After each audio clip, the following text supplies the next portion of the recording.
Hello বন্ধুরা, আজকে আমি তোমাদের দেখাবো এই ধরনের অ্যাস্থেটিক ডিপি এডিটিং তোমরা অ্যালাইট মোশন অ্যাপের মাধ্যমে কীভাবে খুব সহজেই এডিট করবে।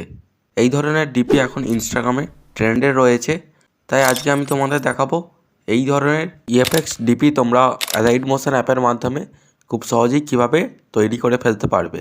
তো এই ধরনের ডিপি তৈরি করার জন্য সবার প্রথম তোমাদের অ্যালাইট মোশন অ্যাপটা ওপেন করে নিতে হবে। অ্যালাইট মোশন অ্যাপটা ওপেন করার পর তোমরা এই ধরনের ইন্টারফেস দেখতে পাবে। এখানে তোমরা টেমপ্লেটে ক্লিক করে আগে আমার এই এক্সএমএস ফাইলগুলো তোমরা আগে অ্যালাইট মোশনে ইনপুট করে নেবে। ইনপুট করার পর তোমরা এই প্রজেক্ট অপশানে চলে আসবে।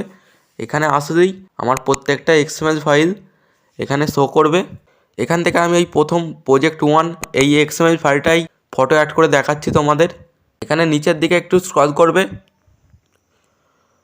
স্ক্রল করার পর এই যে গ্রুপ 1 এই লেয়ারটায় আমাদের ফটো অ্যাড করতে হবে, জন্য এই লেয়ারটায় একবার ক্লিক করবে।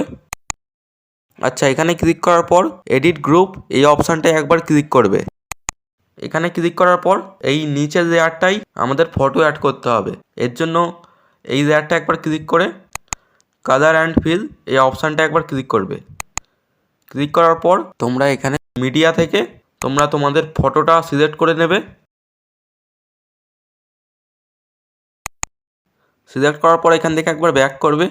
আচ্ছা, আমাদের ফটো অ্যাড করা হয়ে গেল। এখান থেকে আরেকবার ব্যাক করবে। এখান থেকে ব্যাক করার পর এখানে দেখতেই পাচ্ছ আমাদের ফটোটা অ্যাড হয়ে গেছে। তো এখানে তোমাদের আর কিছু করতে হবে না। এবার তোমাদের এখানে টেক্সটে তোমাদের নামটা অ্যাড করে নিতে হবে। এর জন্য এই লেয়ারটা একবার ক্লিক করবে। এখানে এডিট টেক্সটে ক্লিক করবে একবার। এখানে ক্লিক করার পর তোমাদের নামের ফার্স্ট লেটারটা এখানে লিখে দেবে। যেমন আমি সি লিখে দিচ্ছি। তো এইভাবে তোমরা তোমাদের নামের ফার্স্ট লেটারটা এখানে বসিয়ে দেবে। এখানে বসানোর পর এখানে টিক মার্কে ক্লিক করবে। এবার তোমাদের নামের বাকি লেটারগুলোও লিখতে হবে, এর জন্য উপরের এই লেয়ারটাই ক্লিক করবে। এখানে এডিট টেক্সটে ক্লিক করবে একবার। এখানে ক্লিক করার পর তোমরা তোমাদের নামের বাকি লেটারটা এখানে লিখে দেবে।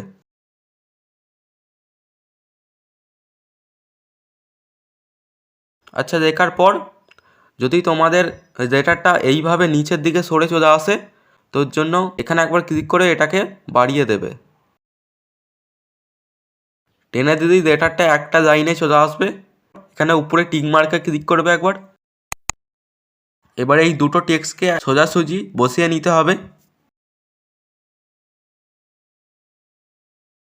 তো এইভাবে তোমরা আগে টেক্সটটা সোজাসুজি বড় করে আগে এক লাইনে নিয়ে আসবে।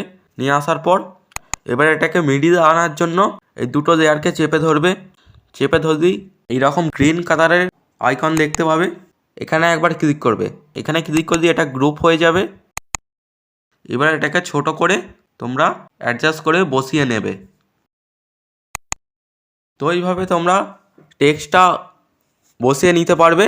দেখতেই পাচ্ছ আমাদের ডিপিটা তৈরি হয়ে গেছে। জাস্ট ওয়ান ক্লিকেই এই ধরনের প্রফেশনাল ডিপি তোমরা তৈরি করে নিতে পারবে। তো এখান থেকে আমি ব্যাক করছি, আর একটা এক্সএমএল ফাইল ওপেন করে দেখাচ্ছি তোমাদের। আমি এই প্রজেক্ট 2 এক্সএমএল ফাইলটা এটাও ওপেন করে দেখাচ্ছি তোমাদের। এখানেও একই সেম প্রসেস। এই নিচে লেয়ারটাই ক্লিক করবে। এখানে ফটো অ্যাড করতে হবে, কালার অ্যান্ড ফিল। এখানে মিডিয়া থেকে তোমরা তোমাদের ফটোটা সিলেক্ট করে নেবে। এবার তোমরা এখানে তোমাদের নামটা বসিয়ে দেবে। গ্রুপ 1 এখানে একবার ক্লিক করবে। ক্লিক করার পর এডিট গ্রুপ।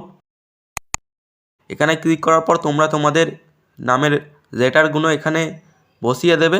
বসিয়ে দিলেই এই এক্সএমএল ফাইলটাতেও তোমাদের ডিপি তৈরি করার কাজ কমপ্লিট হয়ে যাবে। এবার এটাকে সেভ করার জন্য এখানে একবার ক্লিক করবে। এখানে ক্লিক করার পর কারেন্ট ফ্রেম অ্যাজ পিএনজি এই অপশানটা একবার ক্লিক করবে। এখানে ক্লিক করার পর নিচের এই এক্সপোর্ট বাটনে একবার ক্লিক করবে। আমাদের এক্সপোর্টিং শুরু হয়ে গেছে।